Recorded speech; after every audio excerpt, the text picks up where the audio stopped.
10-ვე სხვადასხვა მიმართულებით მოხდა. ანუ თუ ტყვია იყიდეთ, აი სკორპიონი რო ეწერა, ეგ ვაზნა არ იყიდოთ, იმიტომ რომ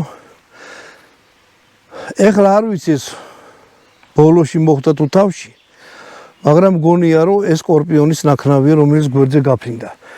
ანუ თვითონ ჭურვი რაც მიფრინავს, იმაში არის ბალანსი დაკარგულიო. მე თემს ვერ დავდებ, ვერ გეტყვით ეხლა მართალია თუ არა, მაგრამ სამივე ვესწოლე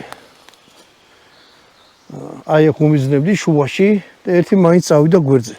მე მაინც რაღაც იმის ეჭვი მეპარება, რომ სკორპიონის ტყუის ამბავია ეგ. დანარჩენი აბა რა მოხდა, რაც გაგახაროთ. კაი შთაბეჭდილება დატოვა. ანუ როგორ გითხათ, კალაშნიკოვია რა. სტანდარტში ჯდება ესა.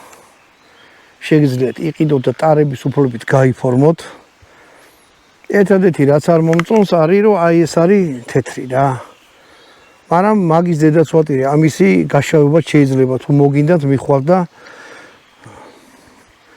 ამაზე არანაირი ის არ ხდება, რა ქვია, ცეცხლი გახურება და რამე ამას არ ეხება რა, არც არაფერზე არ ახახუნობს ისე რომ ეს მერე გადაგიწევს, ან ზოლს გაიკეთებს.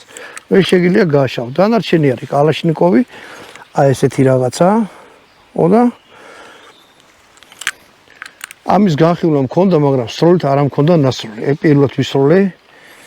იმედია მოგეწონთ, ვისაც აქ გააქვთ, ეხლა ვინც აფხაზეთში მომდა რაღაცა, ეს იარაღი და ძველები ხარ და ჯარში ნამყოფები ხარ საბჭოთა, ეს იარაღი იყო, რა ვიცი. ჩვენი ყველაფერი რა. და ამით ამას დავამთავრებ ამის განხილვას.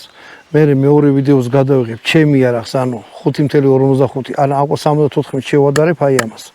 დავშალოთ შიგნიდან სამნახო